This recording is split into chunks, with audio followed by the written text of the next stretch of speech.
સાહેબશ્રી, મહાવીર જન્મ કલ્યાણક દિવસ પર્વ આવી રહ્યો છે, તો તે સંદર્ભમાં આપના આશીર્વચન તેમજ સંવાદો માટે અત્રે આપણે આવ્યા છે અને તમારા ઘણા ઘણા આભાર કે આપના આશીર્વાદ અમારા સૌ પર છે. તો હું વિનંતી કરીશ કે આપ આ બાબતમાં પ્રકાશ પાડો. પરમ તારક પરમાત્મા ભગવાન મહાવીર જૈન ધર્મના 24 તીર્થંકરોમાં 24મા તીર્થંકર છે. તેમનું શાસન ચાલી રહ્યું છે.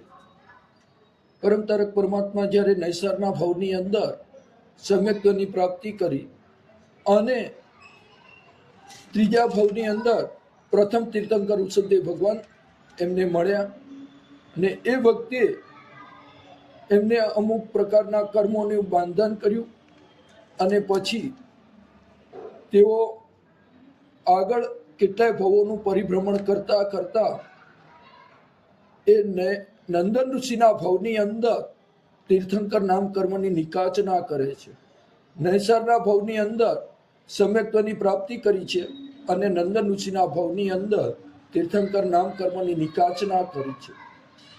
તીર્થંકર નામ કર્મની નિકાચના કરી છે એની પહેલા 16મા ભવની અંદર એમને જે કર્મો બાંધ્યા અને નિયાણું પણ એ આગળ પાછળના ભવમાં કર્યું, એના કારણે એમને એવા કર્મો બાંધ્યા કે એ આ નંદન ઋષિના ભવની અંદર 11,80,645 માસક્ષમણ કર્યા. માસક્ષમણ એટલે શું?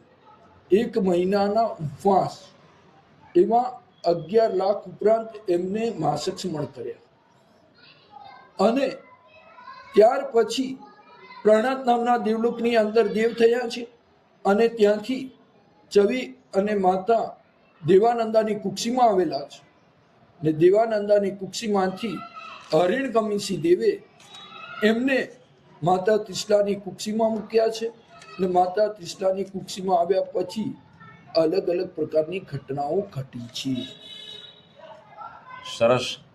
કદાચ બહુ ગર્ભિત રીતે આપશ્રીએ વર્ણવ્યું છે અને આગળ જે કંઈ આપણે મહાવીર કલ્યાણક માટે ચર્ચા કરીશું અથવા તો સંવાદોને આપણે સાંભળીશું તે પહેલાં આપશ્રીને સાહેબ એક નાનો સરખો સવાલ પૂછું છું, પ્રશ્ન પૂછું છું કે મહાવીર જન્મ કલ્યાણકના પર્વ છે તો અત્યારના સંદર્ભમાં સાહેબશ્રી આપ જીવદયા અને પર્યાવરણ વિશે કંઈક પ્રકાશ પાડશો?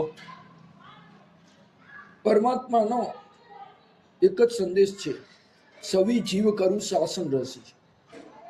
આજે જેટલા પણ વૃક્ષો છે અને જેટલી નદીઓ છે, જેટલા પહાડો છે, એમાં પરમાત્માનું કહેવું એક જ છે કે દરેકની અંદર જીવ રહેલો છે અને એનું કચરઘાણ થઈ રહ્યું છે.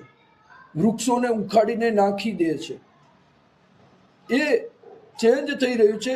એક કુદરતી વસ્તુ છે ને કુદરતની સામે આપણે બાથ ભીડી રહ્યા છે.